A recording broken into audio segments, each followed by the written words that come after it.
আসসালামু আলাইকুম এভরিওয়ান। আমার মতো আম যাদের প্রিয় ফল তারা নিশ্চয়ই আমের মৌসুম শুরু হয়ে গেলে নানান ধরনের রেসিপি শুরু করে দিন আম দিয়ে। তো আমিও অনেক ধরনের রেসিপি করেছি, তার মধ্যে থেকে একটা রেসিপি আপনাদের সাথে শেয়ার করছি, আর এটা হচ্ছে আইসক্রিম। আমের আইসক্রিম বানাতে যেমন সহজ, খেতেও খুবই মজাদার। আর এর জন্য আমি হাফ কেজি দুধ জাল করে ঘন করে নিয়েছি এবং তার ভিতরে গুঁড়া দুধ দিয়েছি, আর এখানে কনডেন্স মিল্ক দিলাম।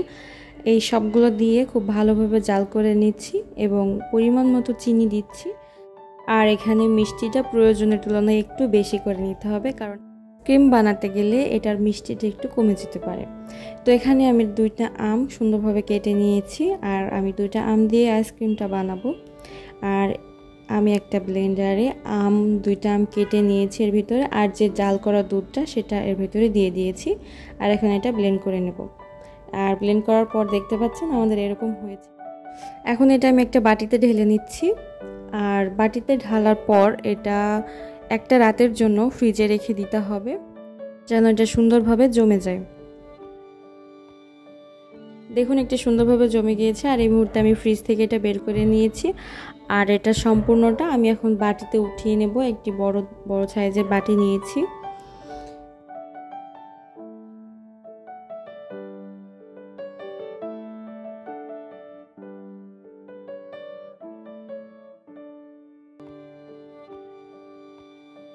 আর এরপর আমাদের কাজ হচ্ছে একটা ইলেকট্রিক বিটার সাহায্যে এটা সুন্দরভাবে বিট করে নেওয়া। এটা ততক্ষণ পর্যন্ত বিট করতে হবে যতক্ষণ না পর্যন্ত এটা একটা ফোমি একটা ভাব আসে। দেখতে পাচ্ছেন সুন্দর একটা ফুলে মানে একটা নরম নরম সুন্দর ভাব চলে এসেছে। আর এটা দেখে বোঝা যাচ্ছে যে এটা আমাদের হয়ে গিয়েছে। এখন এটা আমরা আবারও বাটিতে তুলে নিব, আর এটাকে উপরে ঢাকনা দিয়ে সুন্দরভাবে এটা আবার ফ্রিজে রেখে দিব। এটা জমে গিয়েছে, আমি ফ্রিজ থেকে বের করে নিয়েছি। এখন আপনাদেরকে দেখাচ্ছি যে এটা কতটা নরম এবং সুন্দর হয়েছে। বাজারে কেনা আইসক্রিমের মতো না হলেও অনেকটা ওরকম হয়েছে এবং এটার স্বাদ অসাধারণ। এটার ভিতরে একটু বরফ বরফ ভাব অবশ্যই থাকবে, কারণ এটা বাসাতে বানানো, আর এর ভিতরে আমি কোনো ক্রিম ইউজ করিনি। তো তারপরেও দেখুন কতটা নরম হয়েছে।